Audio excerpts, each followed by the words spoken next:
আমি নিরীহ একজন লোক। আমার এই সম্পত্তির মাঝে আমার বসবাস দীর্ঘদিন থেকে, কিন্তু এই সম্পদগুলো মানে আত্মসাৎ করার জন্য বিভিন্ন ষড়যন্ত্র চার পক্ষের লোকে আমারে শত্রুতামি করে বিভিন্ন জায়গাতে আমারে মাছ ধরে এভাবে করতেছে। আমি কোনো দিন আমি একটা সুবিচার সামাজিকভাবেও পাই নাই, আইনগতভাবেও আমি পাই নাই। আমি এই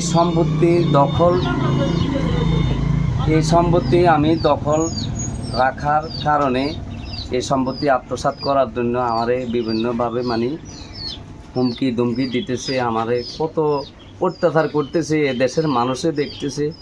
কিন্তু আমি কি করলাম অপরাধ?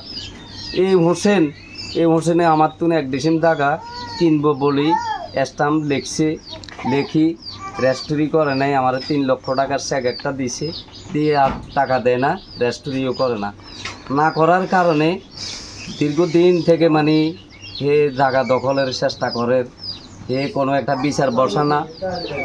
এরপরে আমারে আমারে মারধর করি, বাইর করি দের আমার রোডে লই গেছে, নিয়ে আমারে রক্তপাত করি তারা চলে গেছে।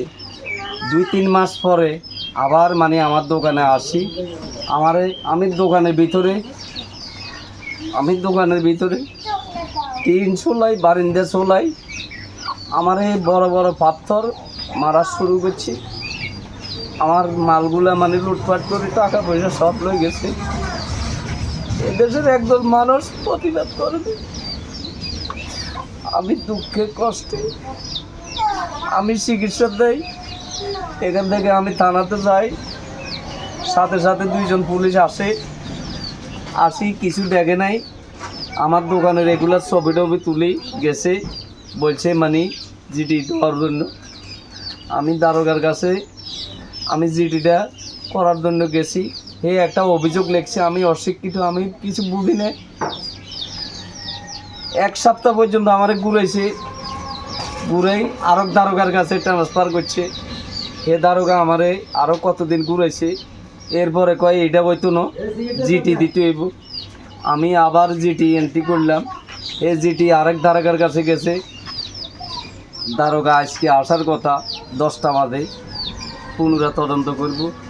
সে আসে না। আমি 11টা বাজে আবার ফোন দিছি, সে বলছে আসবো কিছুক্ষণের ভিতরে, এখনও আইয়ে না। এই জন্য আমি সাংবাদিক বের কাছে আমার দুঃখে কষ্ট, আমি এ বাংলার মানুষের কাছে একটা বিচার আমি পাই নাই। আমার আরো কতগুলো অভিযোগ আছে, আমি বলতে পারতাম না।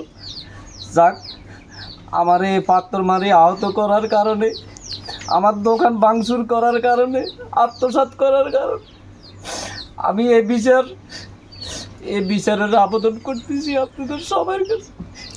হোসেন, শামিন, তারপরে সাদাত, মানিক, এই ইব্রাহিম, রুমা, এই জসিম, এগুলা। এদের বাড়ি কোথায়? এদের বাড়ি আমাদের বাড়ির থেকে ধরেন 100 গজের দূরে। পৌরসভাতে? হ্যাঁ, 100 গজ দূরে এখান থেকে।